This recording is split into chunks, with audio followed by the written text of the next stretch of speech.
자, 공동체적 삶의 원리, 섬김의 도라고 첫 장을 시작합니다. 자, 사랑을 말로 하는 것은 쉽습니다. 쉽죠? 사랑한다 말을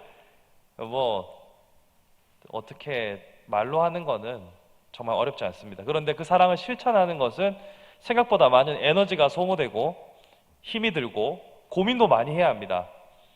사랑하는 사람이 원하는 바를 제대로 맞춰주지 못하면 내 사랑은 헛된 것이 될 수도 있습니다. 내가 사랑하는 사람에게 아무리 좋은 것을 갖다 준다고 한들 취향에 맞지 않으면 괜히 어색하고 불편해지는 수가 생기겠죠. 내가 정말로 좋아하는 1등급 한우인데 이 사람이 채식주의자다, 이렇게 하면 무슨 소용이 있겠습니까? 잘 알아야 하고, 한우로 살려면 돈도 드는 거고 노력이 필요한 겁니다. 행동으로 옮기는 것은 결단과 학습, 훈련이 필요한 일입니다. 여기서 결단, 사랑은 단순히 감정의 문제가 아니라 의지의 문제입니다. 처음에는 감정이 불일 듯 하여서 내가 큰 의지를 내지 않아도, 큰 노력을 기울이지 않아도 상대방을 중심으로 살아가는 것이 어렵지 않습니다. 하지만 이게 호르몬이 왕성하게 활동하는 1년의 시간이 지나고 나면 그때부터는 우리가 부부관계는 의리다 이렇게 하잖아요. 이 의지가 필요합니다. 에너지를 쏟아야 합니다. 전에는 피곤한지도 모르고 상대방과 함께 했지만 이제 같이 있으려면 저 사람이 무슨 말을 하는지 주의해서 들어야 되고 힘이 필요합니다. 그래서 결단이 필요하고요. 그 다음에 학습이 필요합니다. 남자는 여자의 언어를, 여자는 남자의 언어를 이해할 수 있어야 합니다. 이게 참 어렵잖아요. 이거는 학습이라는 것은 반복이 필요하잖아요. 그리고 훈련이 필요하잖아요. 하루아침에 되지 않아요. 머리로는 알겠는데 자꾸 우리의 방식대로 해결하려고 합니다. 그래서 남자들은 우리 김지영 강사님 강의를 들어보면 그래? 헐, 대박, 이런 것만 잘해도 된다라고 하거든요.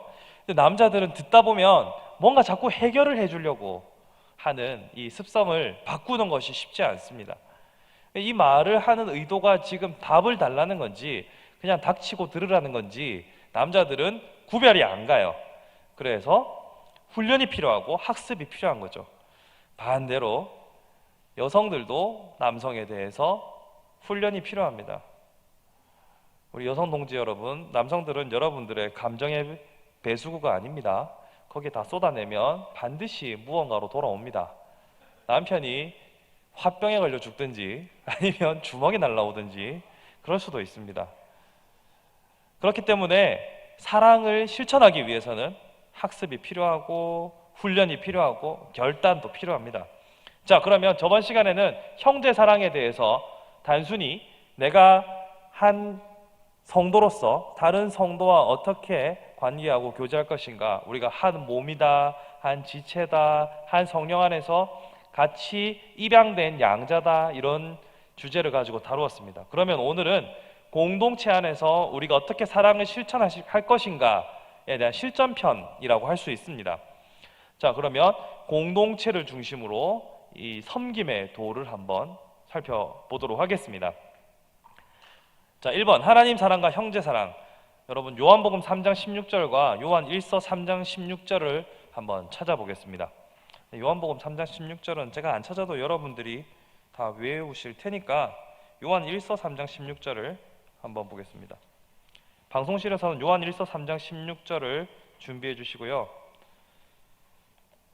요한복음 3장 16절 우리 함께 암송해 보겠습니다. 시작. 아니요, 요한복음 3장 16절을 암송해 보겠습니다. 시작. 하나님이 세상을 이처럼 독생자로 주셨으니.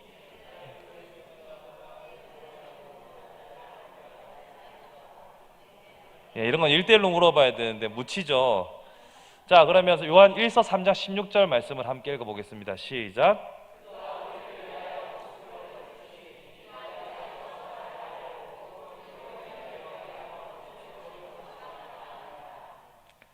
자, 보시면 여기서 중요한 포인트가 있습니다. 그가 우리를 위하여 목숨을 버리셨으니, 여기서 그는 예수 그리스도를 말하죠. 예수께서 우리를 위해서 죽으셨으니 우리가 이로써 사랑을 알고, 저번 시간에 제가 강조했던 바가 있습니다. 또 집사님 또 오셨네요. 지하수 파지 말고 단비를 기다리라고 말씀드렸죠. 기억나십니까? 자, 사랑은 본디 우리의 것이 아닙니다. 죄악된 본성을 가진 우리에게서는 그 사랑이 나올 수 없습니다. 그렇기 때문에 위로부터 내려오는 은혜를 공급받아야만 사랑을 실천할 수 있습니다. 기억나십니까? 그래서 여러분이 여러분 안에서 실천할 수 있는 사랑의 에너지는 존재하지 않기 때문에 이로써 사랑을 알고 예수께서 죽으신 그 모든 사건을 통해서 우리는 정말 참된 아가페적인 사랑이 무엇인지를 배운 것입니다. 그렇게 알았다면 우리도 형제들을 위하여 목숨을 버리는 것이 마땅하니라. 자, 목숨을 버린다는 것은 매우 엄중하고 심각한 명령입니다. 하지만 명령은 명령입니다. 제가 군에 있을 때 명령과 지시, 이 둘의 차이가 뭔지 물어봤더니 우리 교관님께서 그게 그거다라고 하시더라고요. 명령과 지시. 근데 둘 다 불이행하면은 철컹철컹 하거든요. 하나님께서 우리에게 명령하신 것은 경중이 있을 수 없습니다. 명령은 다 동일한 말씀으로 우리가 순종해야 할 것으로 받아야겠죠. 하나님께서 목숨을 버리라고 하시는 것에는 어떤 수사적인 표현도 아니고 있는 그대로의 명령입니다. 이 얼마나 부담스러운 말씀입니까? 여러분 기꺼이 여러분의 생명을 내어주실 수 있습니까? 우리도 형제들을 위하여 목숨을 버리는 것이 마땅하니라. 그럼 실천할 준비가 되셨습니까? 근데 이런 말씀들은 우리가 읽으면서 나도 모르게 짐짓 무시하거나 그렇지 이런 말씀이 있었지, 혹은 이게 비유적인 표현일 것이야, 그러니까 죽을 만큼 사랑하라라는 거겠지. 우리 여러분 사랑을 고백할 때 정말 죽을 만큼 사랑해, 하늘의 별도 따다 줄 만큼 어쩌고저쩌고 다 진짜 아니잖아요, 그죠? 별을 어떻게 따다 줍니까? 그런 식으로 해석을 할 때가 있습니다. 근데 명령은 명령입니다. 목숨을 다하여서 사랑해야 합니다. 자, 그렇다면 목숨을 다하는 사랑이라는 것은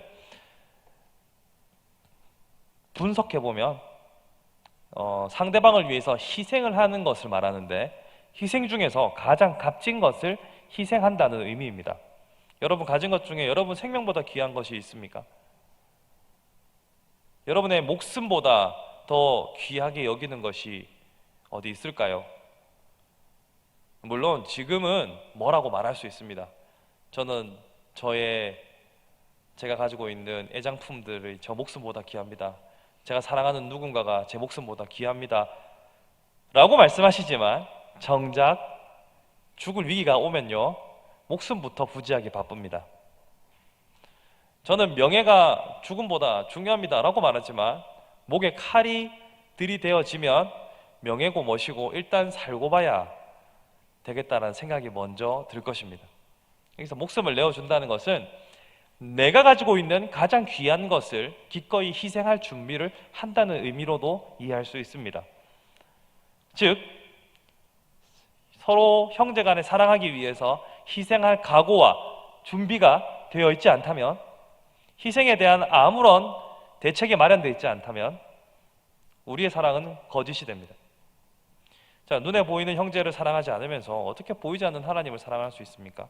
이것은 부모를 공경하는, 오늘 어버이날이니까요, 눈에 보이는 부모를 공경하지 않으면서 어찌 하나님을 공경할 수 있겠느냐, 같은 맥락입니다. 하나님께서는 네가 보고도 믿느냐 보지 않고 믿느니 네가 복되다라고 하셨지만, 일단 보이는 것을 한번 믿어봐, 보이는 것에서 실천을 해봐 라고 우리에게 미션을 주셨어요. 그렇기 때문에 형제를 사랑하기 위해서는 준비가 돼야 되고, 그 사랑을 위해서는 희생할, 어떤 것보다 희생할 준비가 되어 있어야 합니다. 자, 서로만 했는데도 완전 부담스럽죠. 계속 부담스럽게 가보겠습니다. 자, 그러면 섬김에도 하나님의 방법인데요, 오늘날 많은 조직들의 구조도 그러하지만 예수님 당시의 모든 조직은 상명하복, 갑을관계로 점철된 사회였습니다. 오늘날에는 기본적으로 신분은 동등해요. 우리 모두 다 대한민국 국민으로서, 시민으로서 동등한 1인 1표의 권리를 행사하고 있고 카스트 제도 같은 그런 거 없지 않습니까? 하지만 예수님 시대 때에는 엄연히 이방인과 유대인, 로마인 신분의 차이가 있었고 종도 있었고 노예도 있었습니다. 그렇기 때문에 상명하복 혹은 이 계단식 혹은 피라미드식 구조가 만연화된 세상이었습니다.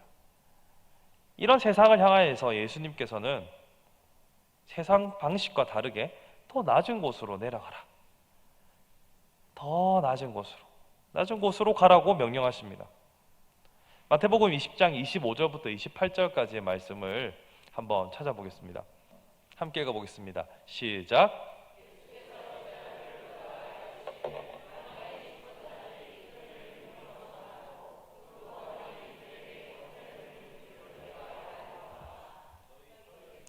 다음.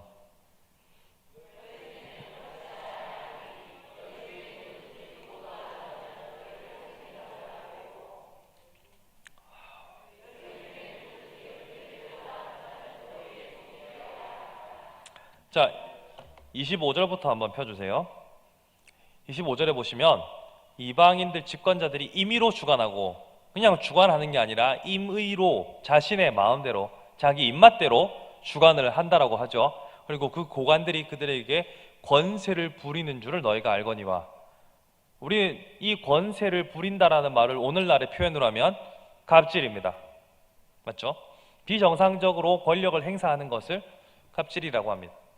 오늘날 우리의 인식 가운데서는 정치인들도 위임된 권한을 가지고 국민을 대의하고 국민의 일을 대신 치를 뿐이지 그들에게 군림할 수 있는 권세는 없습니다. 명문상으로는요. 그렇죠? 그러나 다음 26절을 보시면 너희 중에는 그렇지 않아야 하나니 그래서는 안 된다라고 말합니다. 너희 중에 누구든지 크고자 하는 자는 너희를 섬기는 자가 되고. 자, 너희는 세상의 방식과 같아서는 안 된다라고 지금 말씀하고 있으신 겁니다. 그러면 크고자 하는 자는 섬기는 자가 되라 라고 말씀하십니다. 또 너희 중에 누구든지 으뜸이 되고자 하는 자는 너희의 종이 되어야 하리라. 여러분, 이것은 우리에게 제법 익숙한 본문입니다. 이거 태어나서 처음 본다, 이런 말씀이 있었어 하시는 분은 없죠. 한 번쯤은 보셨어요. 보셨지만 이 예수님의 가르침과 말씀이 빨간색 글이잖아요. 빨간색 글, 예수님이 직접 하신 가르침이고 말씀이란 말이죠. 이것이 그때 당시의 사회에 얼마나 충격적인 말인지를 생각해 볼 수 있어야 돼요. 여러분이라면 이 시대의 상황으로 돌아가 봐서 어쩜 이런 말을 할 수 있을까? 아니, 어떻게 이 시대에 이런 말을 할 수 있지? 라는 생각이 들면 여러분은 이제 중급반입니다. 그러니까 성경을 읽을 때 이 시대를 물론 좀 연구를 해야 되지만 그 시대의 상황으로 들어가 봐서 그 시대 때 이런 말을 했다면 엄청난데? 라고 느끼기 시작하면 성경이 더 재밌어요. 성경에 보면 눈에는 눈, 이에는 이라는 거 있잖아요. 동해복수법. 이것도 지금 생각하면은 좀 심하다 할 수도 있지만 당시의 문화로 봤을 때는, 당시에는 한 대 맞으면 두 대 때려야 되고 그런 분위기였거든요. 그런 세상 속에서 너희는 너희가 입은 피해 이상의 것을 요구하지 말라는, 오히려 시대의 그 당대에는 파격적인 말씀이었어요. 마찬가지로 여기서도 분명히 종이 얼마나 비참한 상태인지를 사람들은 눈으로 직접 보고 경험하며 살아가고 있었고, 물론 예수님의 제자와 교회 공동체에 속한 사람들 중에서 종과 노예들도 있었어요. 그러니까 종으로 살아간다는 것이, 노예로 살아간다는 것이 얼마나 비참한지를 아는 그 시대의 사람들에게 으뜸이 되고자 한다면 종이 되어라 라고 말씀하신 것은 제자들조차도 부대끼는 말씀인 겁니다. 그 정도까지 해야 합니까? 라는 마음의 심리적 저항이 컸을 겁니다.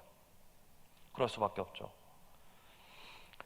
자, 그런데 그렇게 말씀하시면서 섬김의 도가 예수 그리스도의 공동체, 즉 교회의 가장 기본적인 원리라고 가르쳐 주고 계십니다.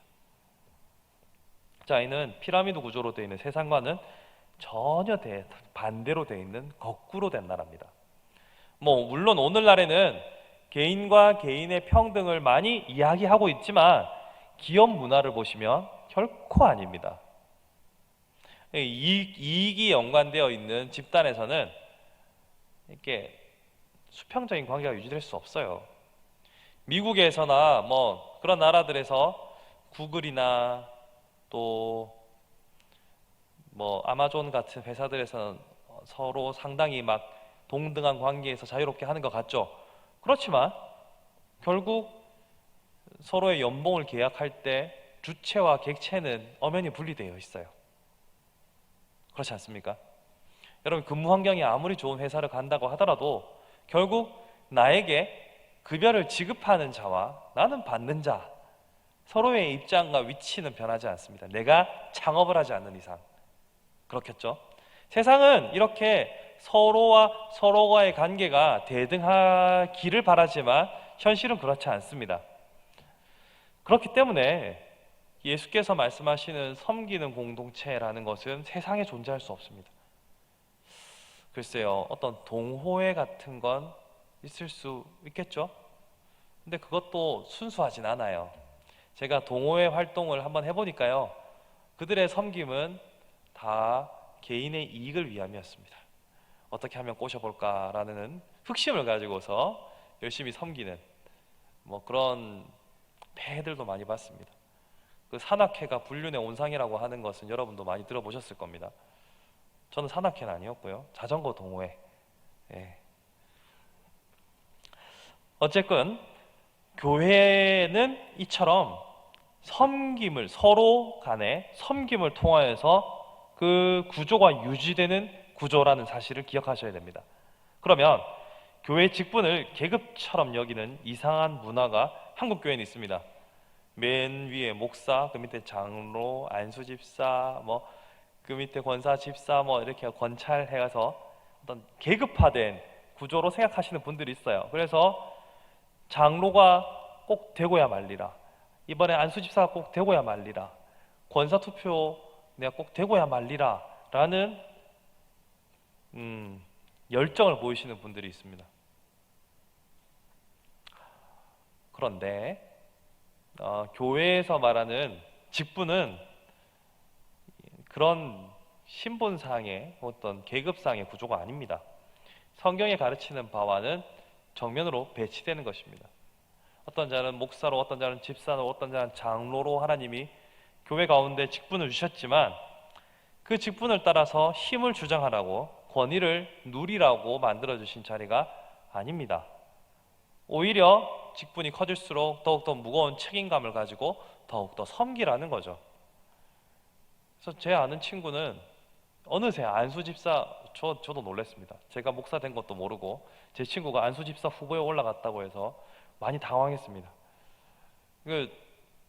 그 자리가 가지고 있는 무게감 때문에 부담스러워서 사양했다라고 하더라고요. 목사님께 찾아가서 목사님 저 제발 좀 빼주십시오 라고 했다고 하더라고요. 물론 거기에는 자기 나이가 지금 30대인데 30대 중반 이제 갓 넘어갔는데 혹시나 내가 되면 이 교회 안에 연로하신 많은 분들 사이에서 이 무슨 눈칫밥을 먹어야 되는가라는 것도 요만큼은 작용했을 겁니다. 하지만 이 친구도 말씀을 아는 친구고 그것이 가지고 있는 책임감과 그 직분의 중차대함, 그리고 살짝 이건 꼬롬한 건데 많이 그렇게 희생하고 싶지 않아서 이걸 거절했던 거예요. 그러니까 교회의 구조는 섬김의 구조, 섬김의 도를 따라 살아가는 구조이기 때문에 직분에 연연하는 것은 매우 바람직하지 못합니다. 근데 이것은 뒤에도 이어서 다루겠지만 한국이 가지고 있는 정서와도 많이 밀접한 관계가 있습니다. 우리는 뭔가 이름의 뒤에 직분이 붙어야만 안정감을 느끼는 세상입니다. 사실 그렇지 않습니까? 그래서 교회에서 이름을 부르는 건 되게 민망하잖아요. 물론 뭐 격없이 허물 없이 이름으로 부르는 분들도 있습니다만, 왠지 교회 다니시는 분이면 집사님이라 불러야 될 것 같고, 집사님이라 안 부르면 마땅히 부를 호칭이 없고. 우리 교회에서는 한 번씩 이런 경우가 있어요. 연초에 직분 신청을, 집사를, 목사님 올해는 제가 집사로 살아가기에는 제가 너무 부끄럽습니다. 올해는 그냥 권찰로 있을랍니다 라고 하면 사람들이 그래도 집사라고 불러요. 마땅히 부를 게 없거든요. 권찰님이라 하기도 그렇고. 미국은 참 편하죠. 미국은 막 이름 부르잖아요, 서로. 그런 문화가 아니잖아요, 우리는. 저보고, 제가 어제 우리 교회에 어떤 저녁에 외부 손님들이 오셔가지고 잠깐 도와드릴 일이 있어서 갔는데, 이제 저를 보면서 수고해 주셔서 고맙습니다, 감사합니다 라고 하면서 애매하니까 저보고 집사님이라 부르는 거예요. 집사님 고맙습니다 이렇게 하더라고요. 그러니까 부를 호칭이 없어요, 마땅히. 그리고 나한테 이런 마땅한 호칭이 없으면 본인도 어색한 거예요. 그리고 기왕 호칭이 있으면 기왕이면 좋은 거 하고 싶은, 우리 한국 문화가 갖고 있는 정서적인 흐름도 있어요. 그런데 그런 거 우리는 세상에 속했으나 하나님 나라 백성이니까 생각들을 바꿔가야 합니다. 직분에 연연하지 마십시오. 제가 목사가 되고자 발악했던 건 이 목사 직분을 위해서는 아니지 않겠습니까? 예, 나중에 전화하시면 돼요. 그러니까 그럴 수 있습니다. 여러분들께서 우리의 직분에 대해서 생각을 잘 하셔야 됩니다. 지금부터 그 직분은 내가 섬기기 위해 있는 거지 인기 투표도 아니고, 특히 젊은 여러분들께서는 미리 이 직분에 대해서 사고를 바꾸셔야 됩니다. 만약 이것이 인기 투표나 혹은 나의 교회 내에서 나의 위치를 나타내는 것이다 라고 생각한다면, 여러분 천국에서 상급이 없어요. 심각하게 받아들이셔야 됩니다. 이 땅에서 이미 다 상급을 받았는데 천국에서 하나님께서 So what? 그래서 뭐? 네 영광 네가 다 받았잖아. 이거 생각보다 심각한 겁니다. 그러면 서로 복종하는 삶으로 자연스럽게 한번 넘어가 볼게요. 하나님의 공동체는 하나님이 세우신 리더가 있어요. 그렇죠? 리더를 대하는 우리의 올바른 태도는 무엇일까 한번 생각해 봐야 됩니다. 제가 아까 형제 사랑을 실천할 때 공동체적으로 생각해 봐야 하는 것이 오늘의 숙제라고 했잖아요. 공동체적으로 생각하면 반드시 리더가 있고 그를 따르는 팔로워가 있습니다. 우리는 여기 아니면 거기 속할 수밖에 없는, 함께하는 교회는 그래요. 여러분이 셀장이거나 아니면 그냥 셀원이거나 둘 중에 하나예요. 뭐 새섬, 부셀 뭐 다 포함해서요. 그러면 우리가 이 리더와 그 리더를 따르는 팔로워 사이에는 어떻게 섬김의 도가 실현되어야 할 것인가에 대해서 생각해 볼 필요가 있어요. 첫 번째, 겸손의 순종입니다. 자, 여기서 보시면 유교적 전통을 따르는 교회라고 되어 있죠. 뭔가 제목부터 문제가 있어 보이죠. 교회 하면 기독교인데 앞에 유교가 붙었단 말이에요. 생각해 볼 문제입니다. 자, 지역교회는 지역의 문화와 불가분의 관계입니다. 불가분, 분리될 수 없는, 뗄래야 뗄 수 없는 관계예요. 한국 교회는 한국 교회만의 독특한 정서가 있습니다. 미국 교회는 미국 교회만의 독특한 문화가 있습니다.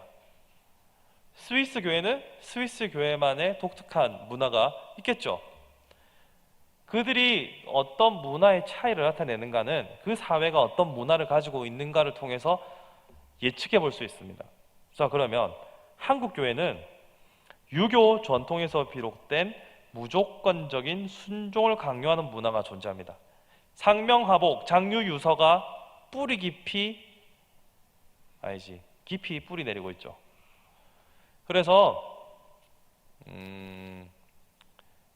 절대로 제가 이 직분은 신분이 아니라고 했는데, 계급이 아니라고 했는데, 계급으로 오해하시면서 계급으로 오해한 사람들이 힘으로 누른다거나 자신의 권위를 스스로 주창하는 경우가 있습니다.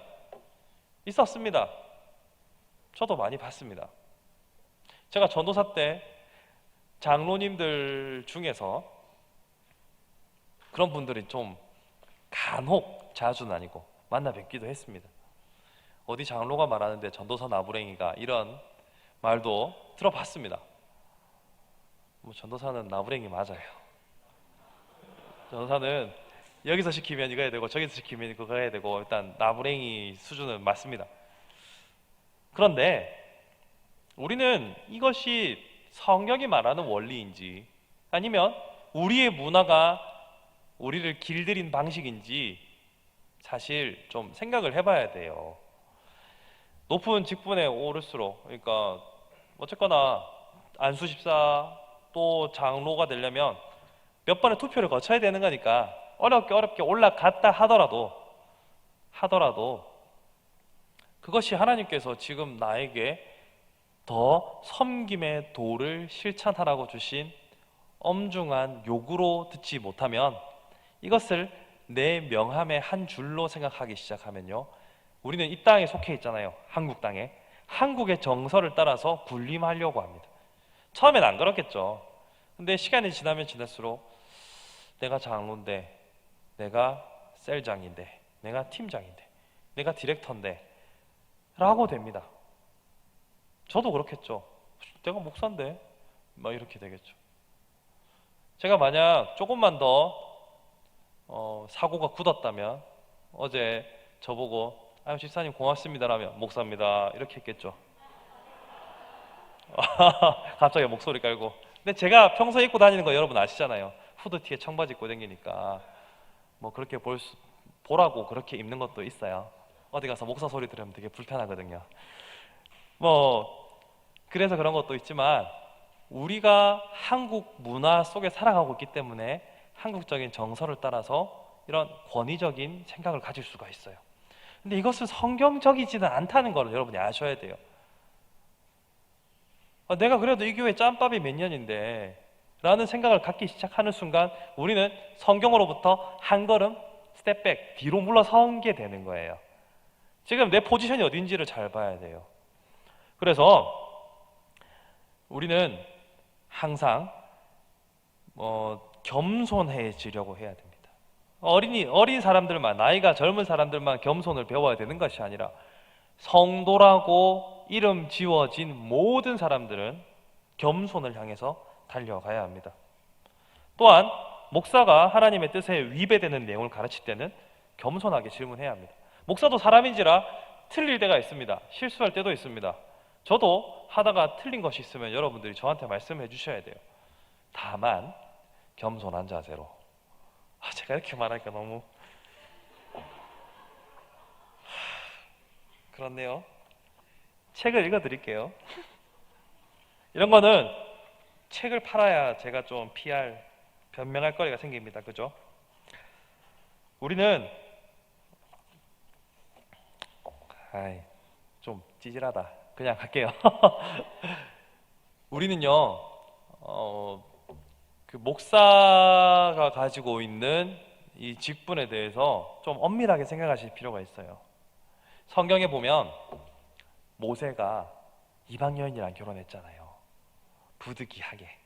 왜냐하면 사람 죽여가지고 도망가서 부득이하게 이방 여인이랑 결혼했잖아요. 사실이죠. 그거에 대해서 아론과 미리암이 태클을 걸었잖아요. 그러면 기소한 내용 자체는 사실입니다. 근데 하나님께서 누구를 때리냐면 미리암이랑 아론을 치시죠. 운동병 걸려가지고 잠깐 진 밖으로 쫓겨나 있다가 들어왔잖아요. 그때 하나님께서 내가 세운 권위를 인정하라라고 나와 있습니다.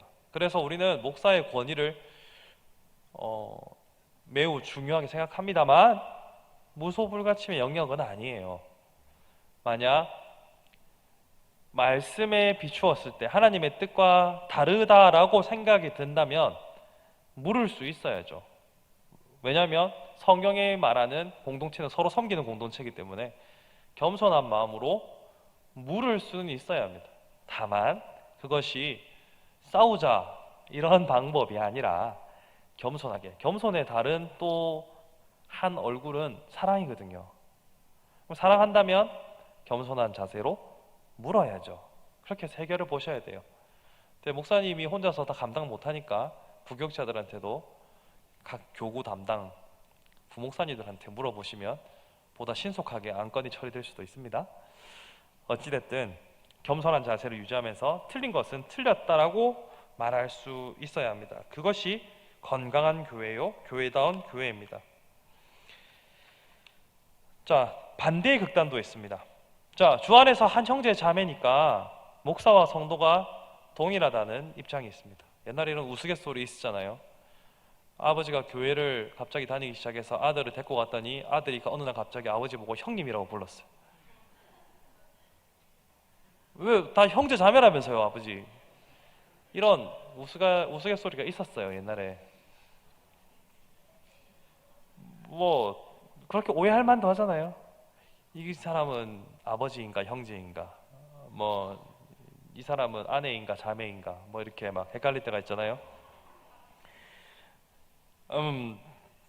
이것이 동등하게 보는 것이, 우리는 민주주의 사회를 살아가기 때문에 이게 더 옳은 거 아닌가라는 오해를 할 수도 있어요.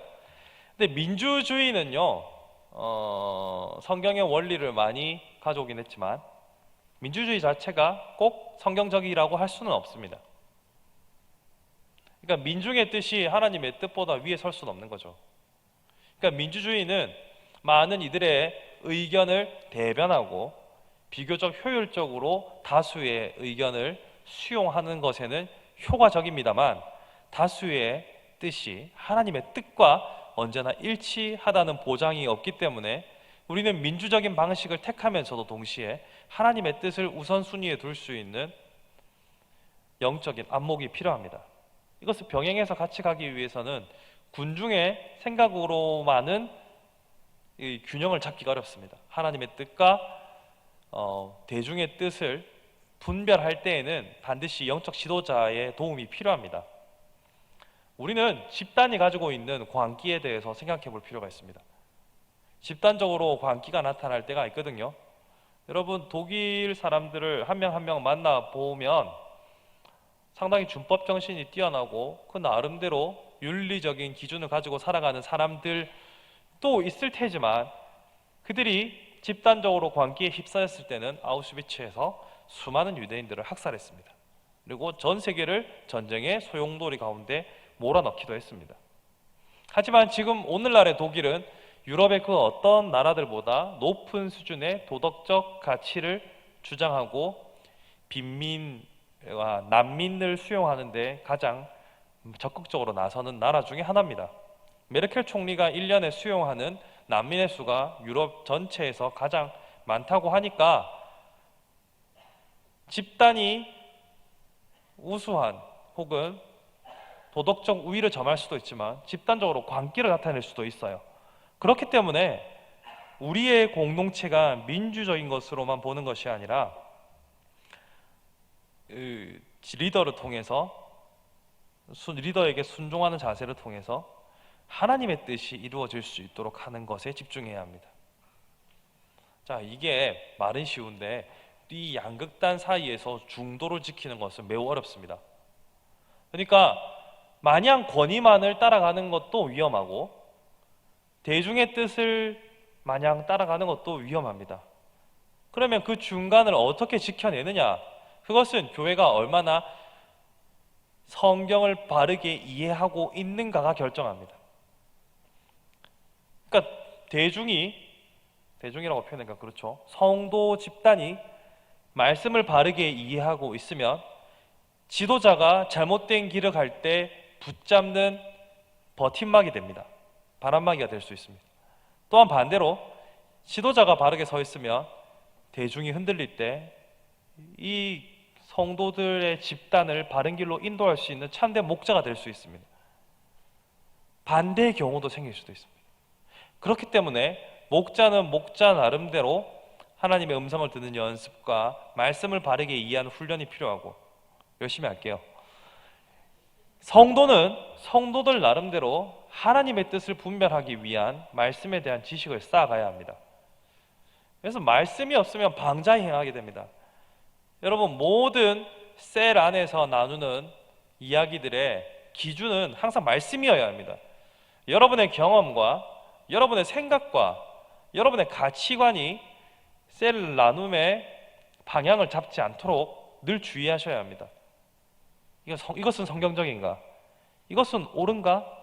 이것은 하나님 앞에서 옳지 않은가를 우선적으로 판단하셔야 됩니다. 그것이 아닌 다른 무언가가 들어온다면, 만약 그것이 심리학이라 할지라도 그것이 말씀과 매치된다면 그것은 반드시 배제되어야 합니다. 그 어떤 것보다 신학, 즉 하나님의 말씀보다 앞선 것이 되는 순간 어떤 교회 공동체라도 분열되고 부패될 가능성이 짙습니다. 그렇기 때문에 지도자도 말씀에 바로 서야 되고 공동체도 말씀에 바르게 서야 합니다. 고개를 바르게 세우시오. 자, 그러면서 또한 서로 복종하라라고 말씀하죠. 자, 2번 걸어보시면, 그래서 공동체에서는 복종이 중요한 덕목입니다. 에베소서 5장 21절 말씀을 한번 찾아보겠습니다. 함께 읽어봅시다. 시작.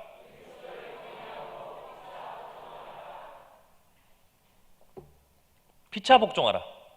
어느 한쪽이 어느 한쪽에게 일방적으로 복종을 말하지 않습니다.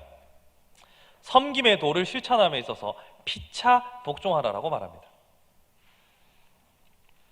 이것은 모두를 향하여서 지금 기관총을 난사하는 것과 같은 말씀입니다.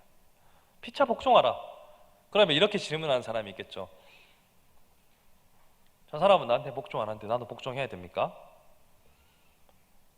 성경은 조건부로 말하지 않습니다. 우리 이런 말 많이 하잖아요. 우리가, 여러분 부모님에게 많이 들으셨을 거예요. 토 달지 마라, 궁시렁대지 마라, 이런 말 많이 안 들어보셨어요? 따뜻한 가정입니다. 우리는 이렇게 윗사람의 명령에 대해서 토 달지 말고 그냥 시키는 대로 해, 이런 말 많이 들어봤잖아요. 우리는 말씀 앞에서 좀 이런 태도가 필요합니다. 여러분 잘 아시는 요나가 토 달고 투덜거리면서 딴 데로 갔잖아요. 나름의 이유는 있어요.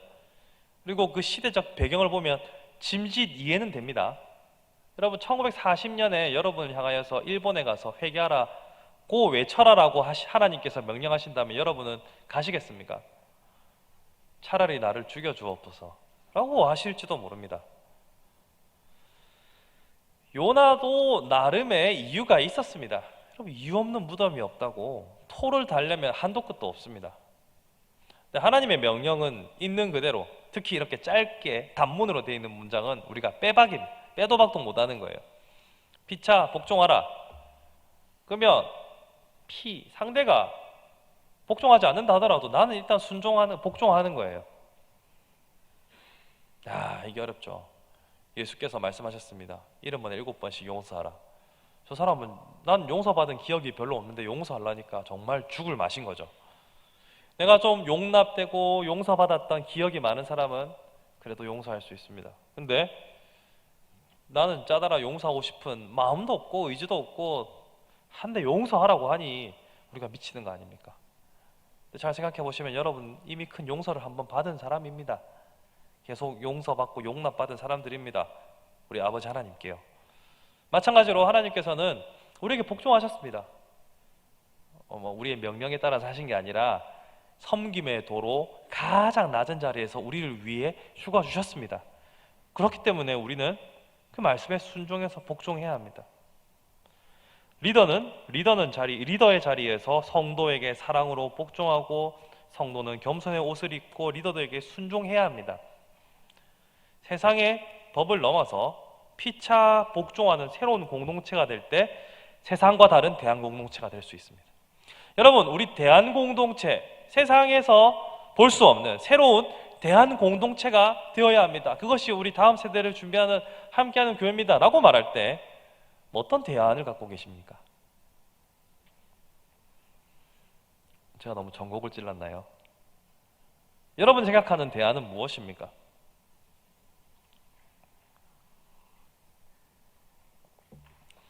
제가 한 번씩 기도에 인도할 때 기도 제목을 드리는 것이 이런 게 있습니다.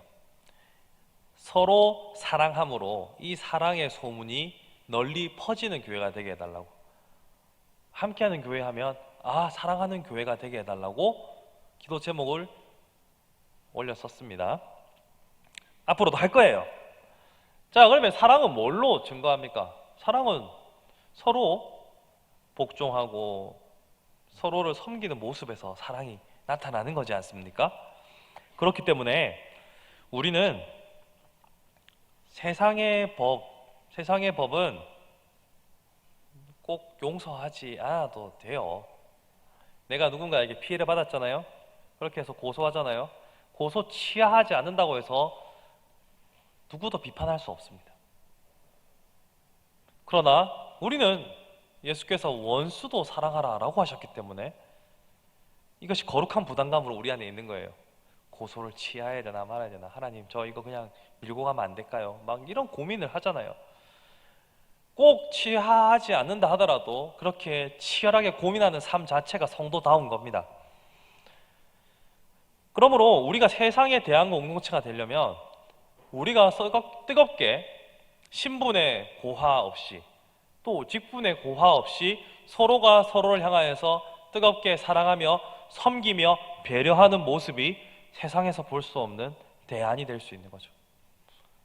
아무리 시대가 컴퓨터가 4차 산업 시대에 들어가고 인공지능이 발달한다고 해도 사람의 정서가 늘 애달파하고 또 그리워하는 곳은 사람의 살냄새,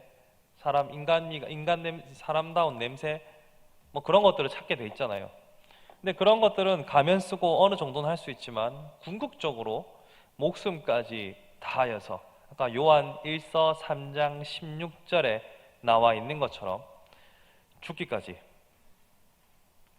목숨을 버리기까지 사랑하는 공동체는 세상에 없습니다. 있으면 저한테 알려주세요. 저는 아직 못 봤거든요. 이것이 바로 우리의 정체성이 되어야 하고 이것이 세상과 우리를 구분하는 분명한 특징이 되어야 합니다. 그럴 때 우리가 대안이 될 수 있는 거예요. 우리가 다른 방법으로 어떤 새로운 대안을 제시하는 건 어렵습니다. 여러분, 세상의 변화하는 속도에 발맞춰 가는 것도 힘들어 죽겠는데 새로운 대안을 제시한다? 못할 짓이죠. 그러나 주의 명령을 따라가면 사람들이 죄성으로 아파하고 고통하는 그 자리에서 우리가 대안이 될 수 있습니다. 자, 그러면 다음 장 넘어가서요. 다음 장에 뭔가 많아요, 그죠? 빠르게 진행해 보겠습니다. 용서와 용납. 자, 피차 복종한다는 것이 구체적으로 어떻게 드러날 수 있을까요? 피차 복종하는 것이 어떻게 구체적으로 드러나는가? 자, 1번이 서로 사랑하여라입니다. 자, 쭉 읽어볼게요. 성경이 말하는 서로의 범위를 한번 생각해 봅시다. 사실 한 사람이 품을 수 있는 사람의 수는 매우 제한적입니다. 마음에 품고 위에 기도하고 함께 교제할 수 있는 사람의 수는 그렇게 많지 않습니다. 예수님께서 이 명령을 주셨을 때 제자의 수가 12명이었죠.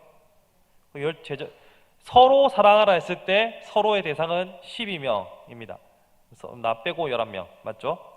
이때 한 사람이 사랑을 실천할 수 있는 사람의 수는 10명 정도가 최선일 것이다 라고 추측해 봅니다. 여러분, 10명이 넘는 사람을 섬기고 챙기는 거 쉽지 않습니다. 셀장 여러분들, 만약 여러분의 셀원이 22명이라 생각해 보십시오. 벌써부터 가슴에 압박이 밀려오죠. 주여 어찌하리이까? 부셀장 네가 떼서 분가할래? 이런 생각이 안 들겠어요. 물론 이게 정상인데 사실 좀 잘 안 됩니다. 자, 그러므로 두루뭉술하게 모든 성도들을 사랑한다라고 말하는 것은 사실상 아무도 사랑하지 않는 겁니다. 구체적으로 희생할 사람이 없기 때문에. 자, 말로는 사랑한다 할 수 있지만 구체적으로 행동으로 실천되지 않으면 그 사랑은 무의미하거든요. 그렇기 때문에 범위를 명확히 하고 희생과 수고를 실천할 때 사랑이 실천됩니다. 그런 의미에서 교회 공동체가 목회자에게 너무 심각하게 의존하는 것은 문제가 많습니다. 모든 사람들은 목회자한테 사랑받고 싶죠. 목사님한테 미운 털 박히고 싶은 사람이 어디 있겠습니까? 목사님과 원수지고자 하는 사람이 어디 있겠습니까? 누구든지 리더와 좋은 관계를 맺고자 하죠. 제가 유치부에 가면 뽀로로 다음입니다. 애들이 저를 겁나 좋아합니다. 왜냐하면 제가 맨날 앞에 서니까. 자기들의 시선에서는 제가 제일 높은 사람이거든요. 구조가 그래 돼 있어요. 제가 뭐 딱히 해서가 아니라. 그래서 애들은 저를 보면 목사님 막 이렇게 저를 정말 과분할 정도로 환영해 줍니다. 그 맛에 또 하고 있는데, 모든 사람들은 앞에 있는 사람과 관심을 받고 싶어 해요. 여러분 연예인들 만나본 적 있으세요? 길 가다 연예인을 만나면 나는 저 사람 많이 봐서 알잖아요. 저 사람은 난 몰라요. 처음 봤어요. 근데 우리가 너무 익숙하니까 잘 보고 있어요 이렇게 하면 연예인들은 의뢰 통상적으로 예의상 예 감사합니다 이렇게 하는데, 누구세요라는 말이 먼저 나오지 않겠어요? 그만큼 우리는 유명인들, 앞에 있는 사람들에게 친밀한 관계이고자 하는 욕망이 누구나 다 있어요. 여러분 인스타, 페이스북 유명인들과 팔로워 맺어가지고 나 누구랑 친구야 뭐 이렇게 자랑하잖아요. 하면서 안 하는 척하네. 자, 그래서 우리는 목회자에게 사랑을 받기 원해요. 그런데 생각해 보세요. 제가 아까 한 사람이 정말로 열과 성을 다해서 희생할 각오를 하고 실제로 희생을 실현하는 사람이 10명 내외라고 했을 때 목사는 뭐 사람 아닙니까? 내가 줘야 하는 열정과 사랑이 있다면 그것이 n분의 1로 나누면 제한적일 수밖에 없어요. 그러니까 여러분 너무 목사님한테 특별한 존재가 되고자 하는 생각을 버리시는 게 좋습니다.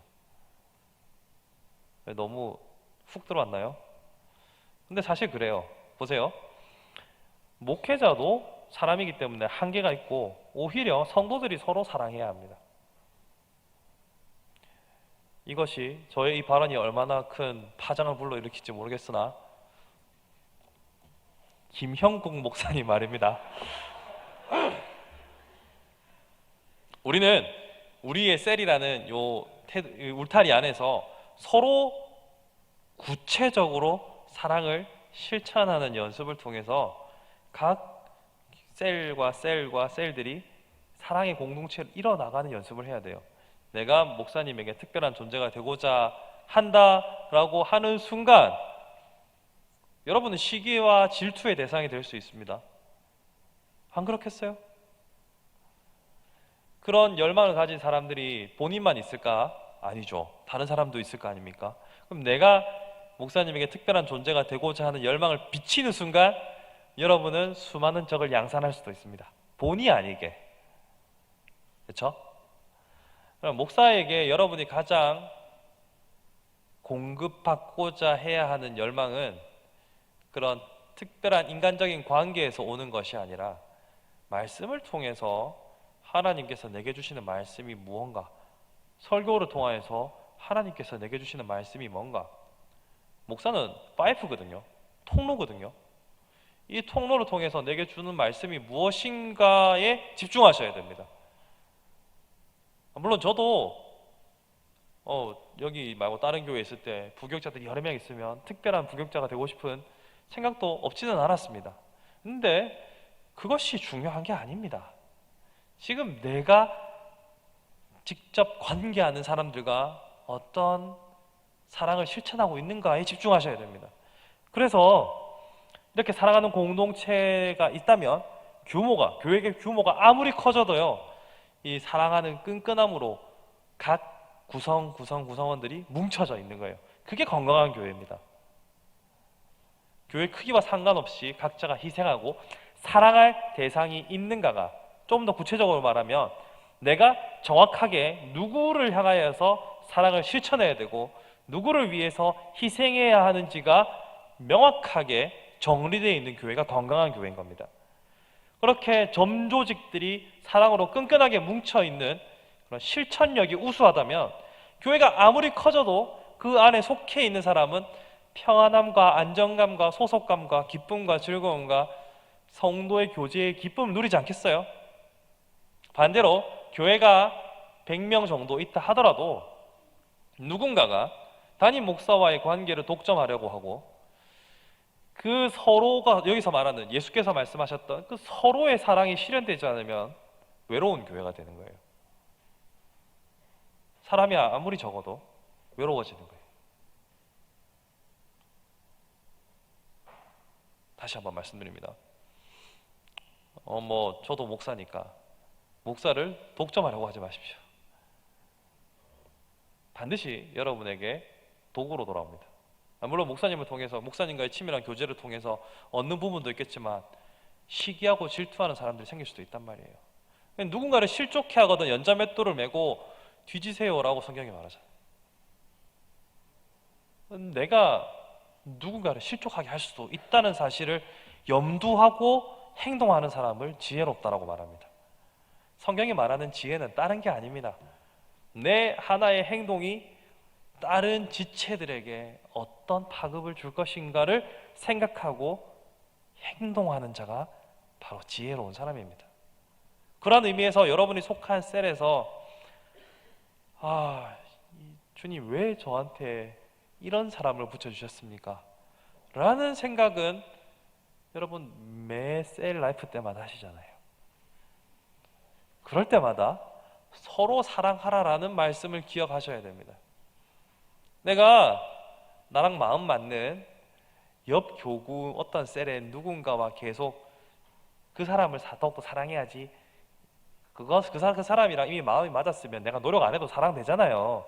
놔두시고 주님께서 서로 사랑하라고 했던 지금 나의 지체는, 나의 공동체는 바로 이 사람이다. 사명감을 가지고 사랑하셔야 됩니다. 단단히 각오하시고 죽자라고 생각하시고 사랑하셔야 됩니다. 죽고자 하면 살 것이고 성경에는 안 나와 있습니다. 자, 두 번째 키워드 공동체를 세우는 첫 번째 기둥은 용서입니다. 자, 서로 사랑하라는 것은 기본이 되는 것이고요. 사랑에 실천하기 위해서는 용서와 용납이 필요합니다. 자, 먼저 용서는요. 제가 언제였던지 기억이 안 나는데 바이블 키였는지 한번 용서에 대해서 이야기했던 적이 있는데요. 용서가 죽어도 안 된답니다. 어렵답니다.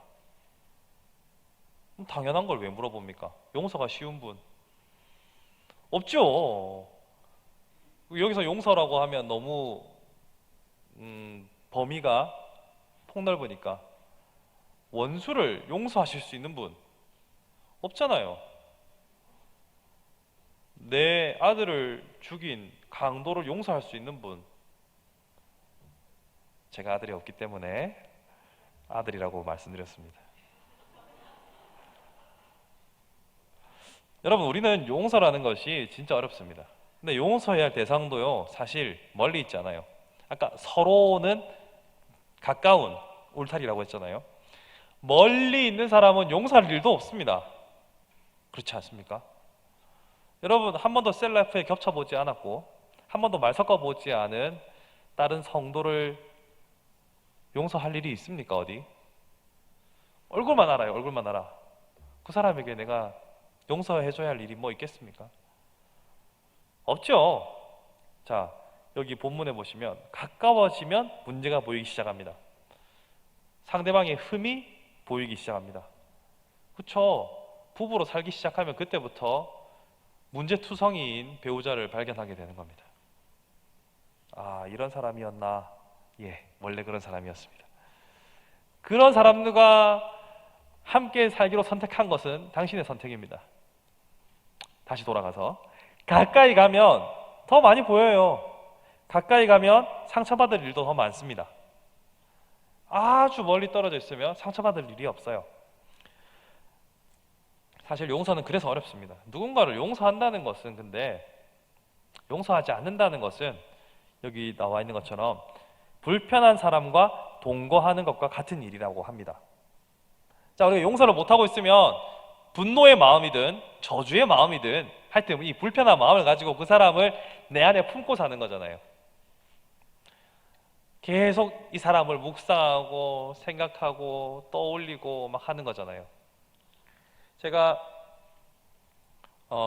여러분 잘 알고 계시죠? 메시지 성경 쓴 사람 유진 피터스 목사님. 그 목사님이 쓴 책 중에 보면 자기가 키우던 개가 그 뼈를 하나 주면 그 뼈를 물고 빨고 핥고 그 뼈를 가지고 며칠을 묵상을 한다.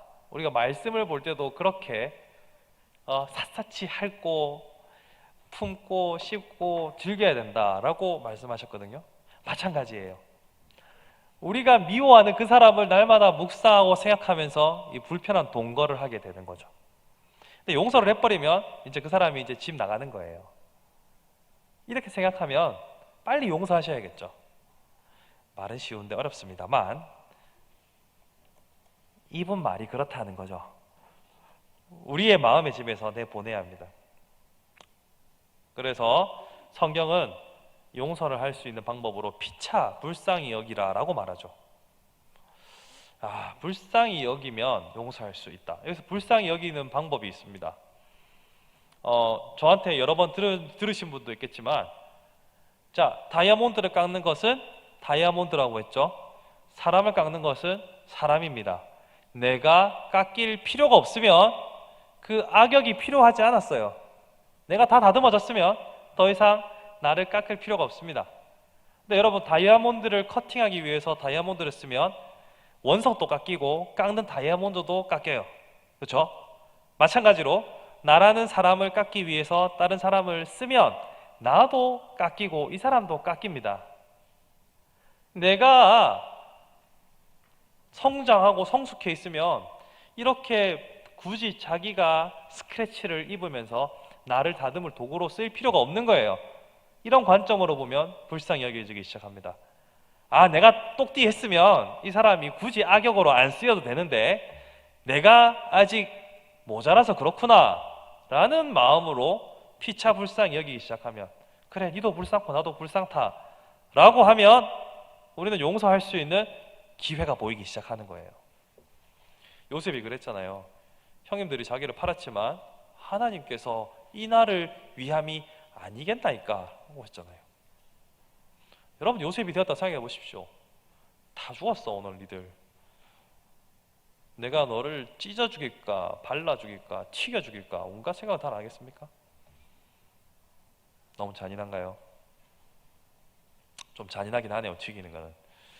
자, 요셉이 용서할 수 있었던 것은 하나님께서 그 모든 일을 주관하셨다는 믿음이었잖아요. 마찬가지예요. 하나님께서 나를 다듬기 위해서 이 사람을 썼다라고 생각하면 피차 용서할 수 있는 겁니다. 그러니까 피차 불쌍히 여기는 에베소서 4장 43절 말씀을 꼭 기억하시고 용서의 길로 가셔야 합니다. 자, 근데 용서할 때 우리가 꼭 기억해야 할 것이 있습니다. 뭐냐면 하나님 앞에 잘못한 것이면 하나님 앞에 회개하면 돼요. 근데 만약에 사람에게 잘못한 것이 생각이 나거든 반드시 그 일로 상대방에게 용서를 받으셔야 합니다. 그리고 책임을 져야 합니다. 성경은 하나님과의 관계는 반드시 눈에 보이는 사람들과의 관계로 드러나야 한다라고 가르칩니다. 그러므로 사람에게 피해를 입혔을 경우에는 피해자에 대한 무한한 책임감으로 행해야 합니다. 여러분들 항상 읽기 버거워하시는 출애굽기 20장 이후, 출애굽기 20장에서 십계명을 받고 나서부터 율법이 나오니까 이 20장부터 힘들기 시작하잖아요. 21장부터 힘들겠죠. 그 계명들에 보면 22장에 배상에 관한 법이 있습니다. 즉 하나님께서는요, 나한테 회개했으면 됐어가 아니고 구체적으로 피해를 입은 그 피해자에 대하여서 철저하게 보상하라고 가르치십니다. 그렇기 때문에 밀양이 말이 안 되는 거예요. 영화 밀양에서 보면 그 상대방 피해를 입은 피해자에 대하여서 최소한의 도리와 최소한의 용서를 구하는 것이 성경적인 원리인데 잘못된 신앙이 들어가니까 나는 하나님께 용서받았어요, 나는 자유합니다 라는 이런 말도 안 되는 소리를 찌꺼리는 거죠. 그러니까 우리는 하나님 앞에 용서를 구하는 것과 사람 앞에 용서를 구해야 할 것들에 대해서 늘 예리한 눈으로 살펴볼 수 있어야 합니다. 지금 나는 구체적으로 회개할 대상들을 향해서 바르게 회개하고 있는가? 하나님 앞에 회개할 것을 회개하였고 사람 앞에서 배상해야 될 것은 제대로 하고 있는가를 살펴야 합니다. 만약 여러분들이 누군가에게 잘못을 했다 싶으면 자존심이고 뭐고 다 던져놓고 일단은 신속한 무릎, 빠른 사과가 필요합니다. 그렇지 않으면 하나님께서 결코 우리의 회개를 받지 않으실 겁니다. 그리고 그만큼 성령님과 동떨어진 삶을 살아갈 겁니다. 이것이 이 땅에 살아가는 성도의 가장 큰 비극입니다. 자, 두 번째, 용납. 용서와 용납을 구분할 수 있어야 합니다. 자, 용서는 진짜 죄를 용서해주고 허용해주고 덮어주는 겁니다. 잊어주는 거예요. 용납은 상대방의 약점을 있는 그대로 받아주는 겁니다. 수용해주는 겁니다. 자, 우리나라 말에서 다른 것과 틀린 것은 늘 이 혼돈이 많이 됩니다. 그래서 여러분 TV 예능을 보면 야 이거 맛이 완전 틀리다 라고 하면 자막은 다르다 라고 뜨죠.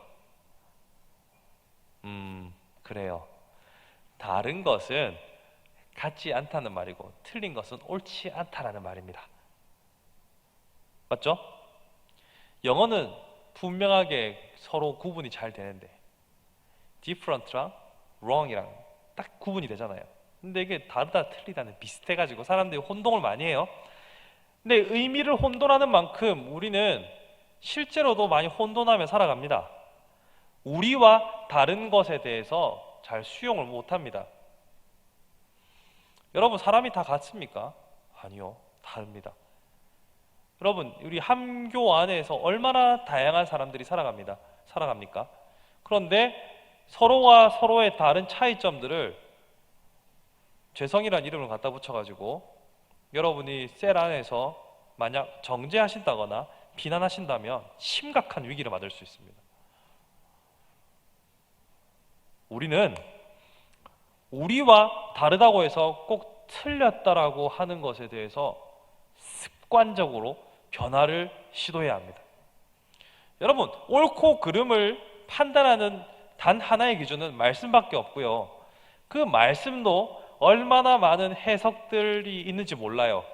저도 말씀을 준비할 때 여러 해석들 중에서 주류 해석이 있고 비주류 해석이 있어요. 그리고 주류 해석 가운데서도 미묘한 차이들이 있어요. 그러면 저는 그 중에서 제가 주장하는 바를 일관되게 풀어낼 수 있는 하나의 해석을 선택하거나 혹은 다른 해석과 섞어서 저의 해석으로 만들어냅니다. 여러분 이런 과정 다 그거 겪어서 판단하십니까? 저도 여러분을 쉽게 판단하지 않습니다. 자꾸 제가 좀 건방진 모드인데요, 용서하십시오. 저도 여러분을 쉽게 판단하지 않습니다. 이럴 수도 있고 저럴 수도 있고 혹은 저 사람이 아직 연약하니까 문제가 잘못된 것은 맞지만 내가 함부로 말할 상황은 아니구나. 여러분은 그만큼 치밀하게 고민하고 난 다음에 정죄하십니까? 근데 원래 있는 사람만 욕먹는 거예요. 죄송합니다. 근데 이런 말들이 많이 들려와서 제가 하는 거예요. 여러분이 꼭 그렇다는 게 아닙니다. 원래 있는 사람만 욕먹는 거예요. 원래 지각한 사람은 욕 안 먹어요. 일찍 온 사람들이 욕먹는 거예요. 그렇게 이해하시고 들어주세요. 방송으로 나갈 테니까 조회수가 늘어나기를.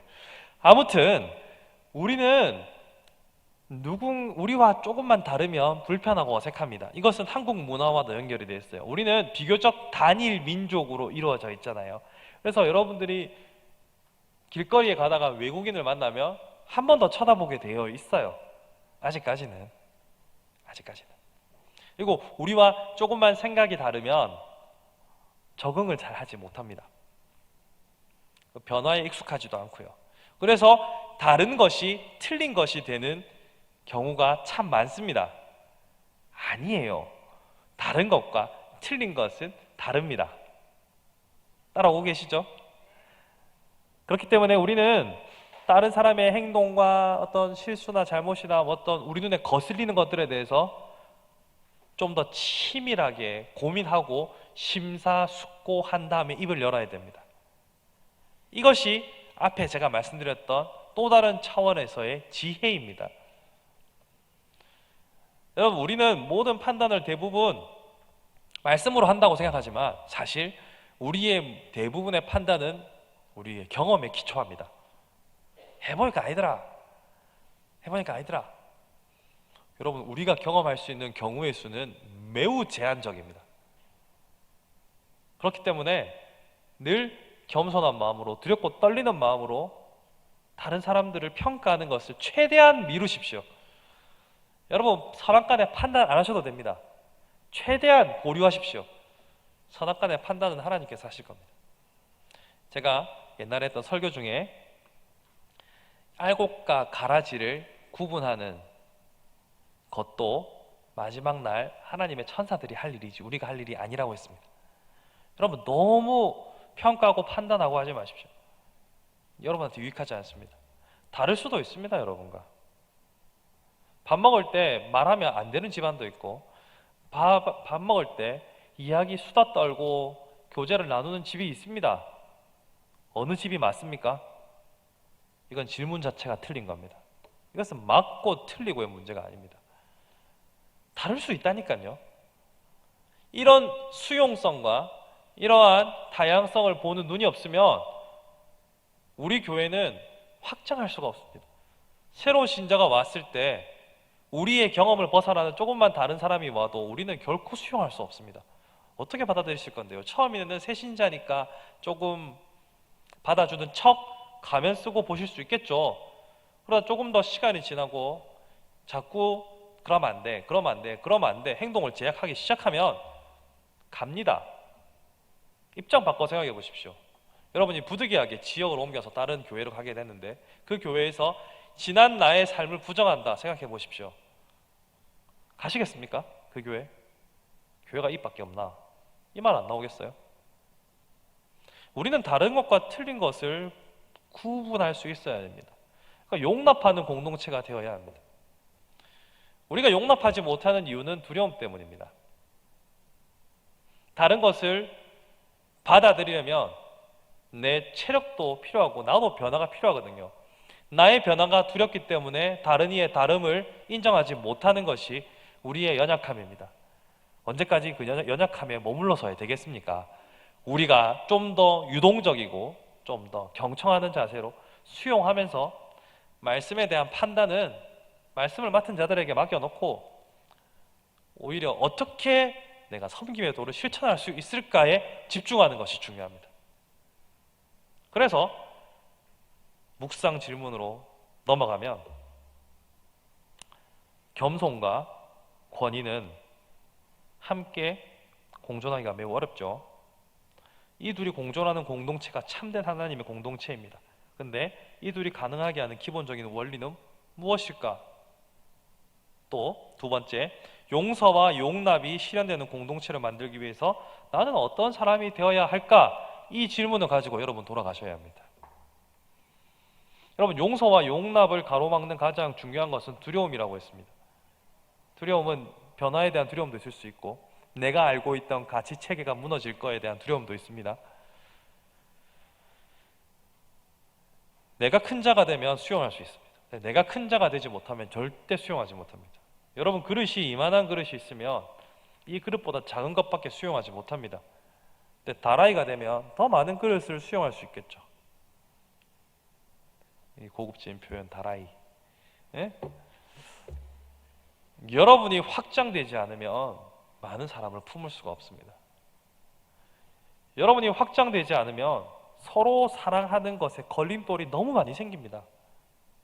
이 사람은 이게 걸리고 이 사람은 이게 마음에 안 들고, 그렇게 되면 서로 사랑하기 너무 힘듭니다.